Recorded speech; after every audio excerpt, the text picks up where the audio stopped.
Want to know why? Ask how. Howard, the humongous. Donald Trump did the usual. He said something outrageously stupid within the last 48 hours. He told the story of General Jack Pershing. Back at the beginning of the 20th or end of the 19th century, General Jack was governing the Philippines, and the Philippines have been a hotbed of Islamic terrorism for approximately 1,300 years. So General Jack was having problems with Muslim terrorists on the Moro Island. What, according to Donald Trump, did General Jack do to solve his problems? After a lot of hideous murders by the terrorists, said Donald Trump about General Jack, General Jack had rounded up 50 of the perpetrators, had bullets dipped in pig's blood, and then lined up the perpetrators and had 49 of the terrorists shot and let one go so that he could go back home and tell the other potential terrorists what had just happened. And according to Donald Trump, this led to 25 years of peace. The Muslim terrorists no longer dared rear their heads on the island of the Philippines. What's stupid about this story? Well, remember, Donald Trump doesn't feel that he is required to fact check. Not at all. And he apparently hasn't fact checked this story. A group that has, Snopes, which specializes in urban rumors, has gone through God knows how many biographies of General Jack Pershing and can't find a record of this incident anywhere. It is apparently a phony story. Has anything like this ever been tried? Well, sort of. In 1857, the Muslim inhabitants of India heard a rumor that the British had been using pig's fat to lubricate their Enfield rifle bullets. The rumor wasn't true. It didn't matter. It led to what was called the Sepoy Rebellion.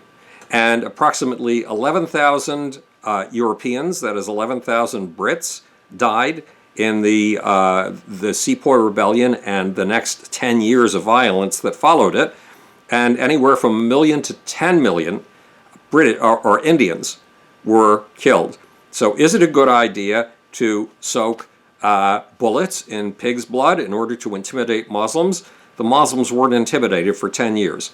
And the results in terms of human lives was monstrous. Is there some sort of deep emotional truth to what Donald Trump is talking about? Well, yes. In order to overawe another group, in order to establish a dominant position over that other group, it is sometimes useful to establish fear, to give it the sense that we are bigger than you are, and if you cross us, you will be in big trouble. Now, for the last 8 years or 7 years under President Obama, whose approach to the Muslim world was, let's go over there and make a speech and tell them how happy we are to live in the same world as they exist in, and that we're going to be nice to them. That hasn't exactly worked. We've had the rise of ISIS in that time, among other things.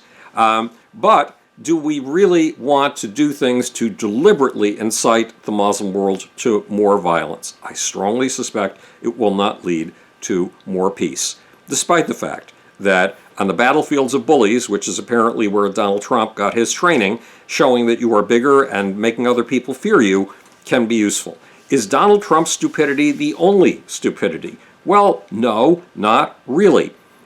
There's Hillary Clinton and Bernie Sanders. Hillary Clinton, Bernie Sanders, well, most especially, and Barack Obama all said that when Donald Trump started making offensive statements about Islam, Donald Trump, became Islam's best recruiting tool. What? Are they crazy?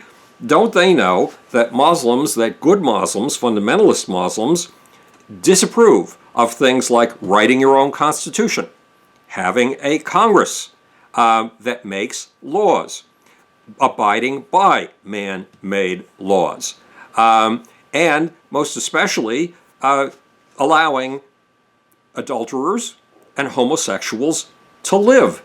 So when we are busy passing laws for the rights of homosexuals, LGBT laws in the United States, that's what is giving the Muslim extremists their greatest fodder, their greatest ammunition dump, not Donald Trump. Does that mean we should stop passing LGBT legislation? Does that mean that we should start stoning adulterers just because the Muslims, the fundamentalist Muslims, want us to do that? Not by any stretch of the imagination. We have to follow our own ideals. Unfortunately, Donald Trump doesn't seem to want us to follow our own ideals. He wants us to get worse in the tortures that we inflict on those we accuse of Islamic terrorism, ignoring the fact that cruel and unusual punishment is ruled out in the American Constitution.